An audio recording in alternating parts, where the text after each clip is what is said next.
Let me start by saying my dad and I, we talk often, but we've not spent a great deal of time together. On October 24th, I received a text from my younger brother letting me know that my dad had leukemia. I booked a flight immediately and made my way to Houston. This trip would mark the third time that I visited my dad in Houston. They let us know he had acute myeloid leukemia and that he would need a stem cell transplant. So my brother and I did the blood work to see who was a match. I ended up spending 2 weeks staying in the hospital with my dad that first go round, from October through to November. It turns out we were both a match, and my younger brother was scheduled to do the transplant. However, freak accident happened and a drunk driver hit him on his motorcycle, and he ended up with both legs broken. So that left me to do the stem cell transplant. All right, just got 2 injections in my stomach. I've never had that before, so that was an interesting experience. I figured, why not tell the story, hey? So there's more to be done because they're looking at veins or whatever now, so I'm waiting on that to take place. They let me know I need this type of line going to my heart because of, I guess, veins or what have you. On my way now for the next day of injections. Definitely can feel the bone pain that they said I would feel. So the first day is that. I can only imagine that it will be even more the next day, but we're pressing our way on through. That's it. So arriving at MD Anderson Cancer Treatment Center in Houston, making my way to the apheresis area, floor there to have the injection done. So I get 2 injections in my stomach every day for 5 days. Did it hurt? Sorry. So you and your brother is the only match? Yes. Is basically, it tricks your body to think you have an infection. Okay. So your white count, the body will react by producing more white blood cells. Mm-hmm. So if there's a lot of white blood cells, there's also a lot of stem cells. Mm-hmm. Okay. So that's what we're targeting, the stem cells. You can have a flu-like symptoms. Basically, you get your bone is in overdrive producing a lot of these white blood cells, right? Uh-huh.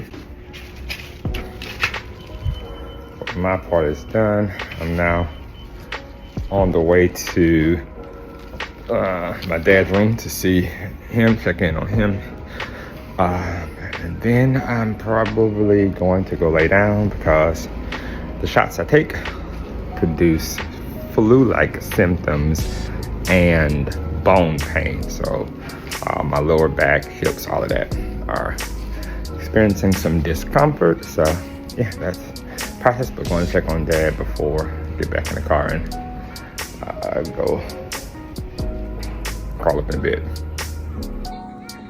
A little pain kind of got me down, but we're gonna get past that. Yeah, yes sir. Yeah. Yes sir. Yes sir. Did you eat? I took a mouthful, a couple of That is funny. All right, heading again for another round of shots. Today I have evening shots, so heading now to get that done. We'll see.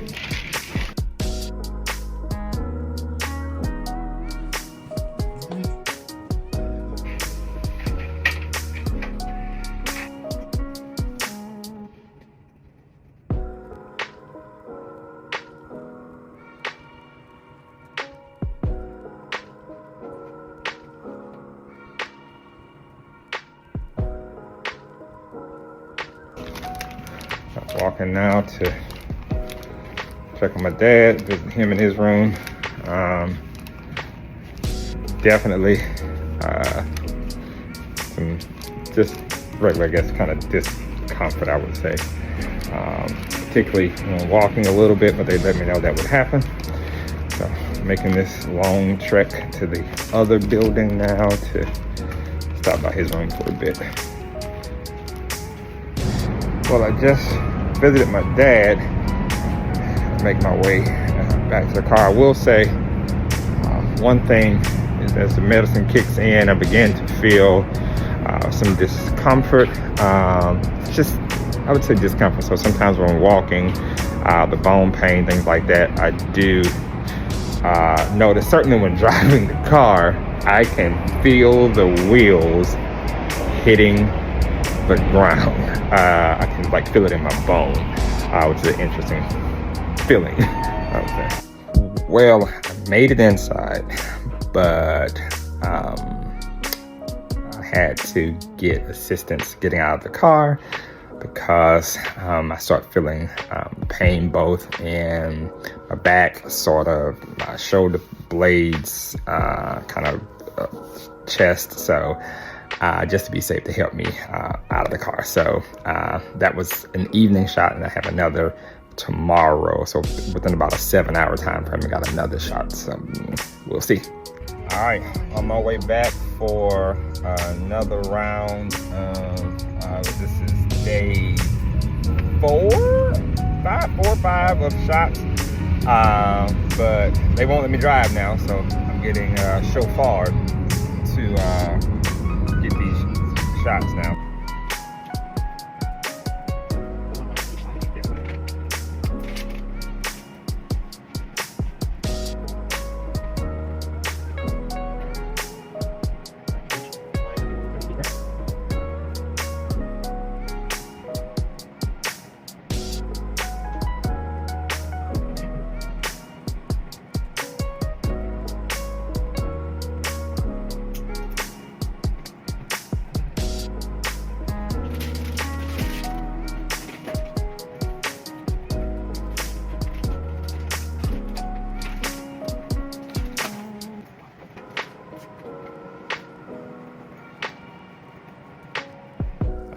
Spent some time FaceTime with my dad just to check on him and let him see everyone who had came in for both of us as we are going through this process.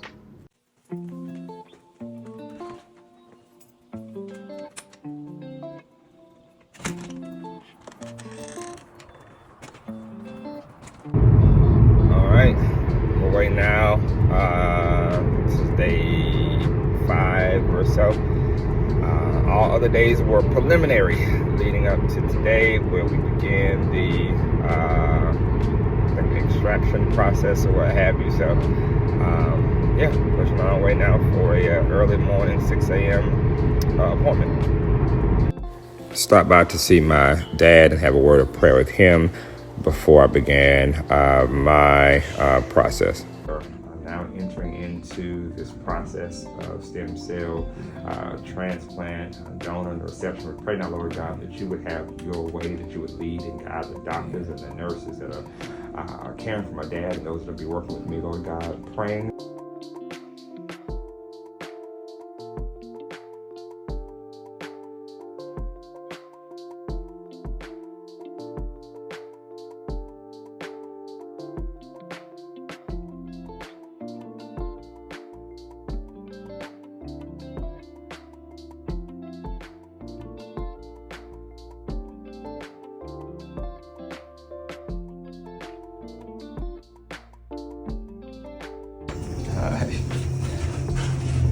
That's all I was in. I feel like pressure in my chest. I can feel it. Don't move too much then. Huh? At this point, I have the PICC line in my chest, so it causes a little discomfort, as you can see, while I'm walking. That's why probably this one keeps getting stuck because somebody's working the lab. So we are 2 hours in. Still in pain from the PICC line. It's 12 o'clock noon. It is 3 o'clock, 3 p.m. How do you feel? Right, this This tube on my chest I don't like, but and the stitches pull a little. Other than that, I'm alright. So my sister's a registered nurse, and she was just adjusting the tape or what have you a little bit on this PICC line to try to make it a little more comfortable for me. Tomorrow should be the end of my process. I have to go back for one more day of extractions. On my way now for another day of donations or collections, whatever they call it. So heading there now to do another day of this collection process. So they let me know that I needed more of these stomach injections before they began the collection process. So I had to endure another round of that process. Well, the second day of donation is done, and originally going to have me come back for a third day, but they let me know that they have what they need, so now I can get this PICC line removed. So I'm actually just waiting on them to call me to do that, to probably finish up this this process. So it has been an interesting journey indeed, and now just waiting on this thing to be pulled out of my chest. All right, so this is the last process. They're about to snatch this thing out of my chest, hopefully. She does it within 15 minutes, but she said she'll be able to do. And then it should be good to go. She said it shouldn't hurt. All right, thanks.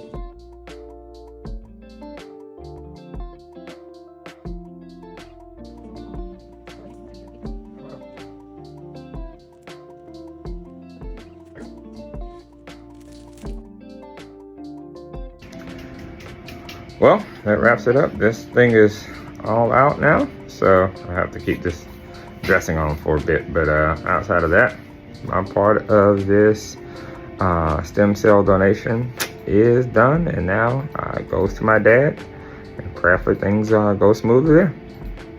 Certainly want to appreciate the staff of MD Anderson. They were phenomenal, took great care of me and my dad.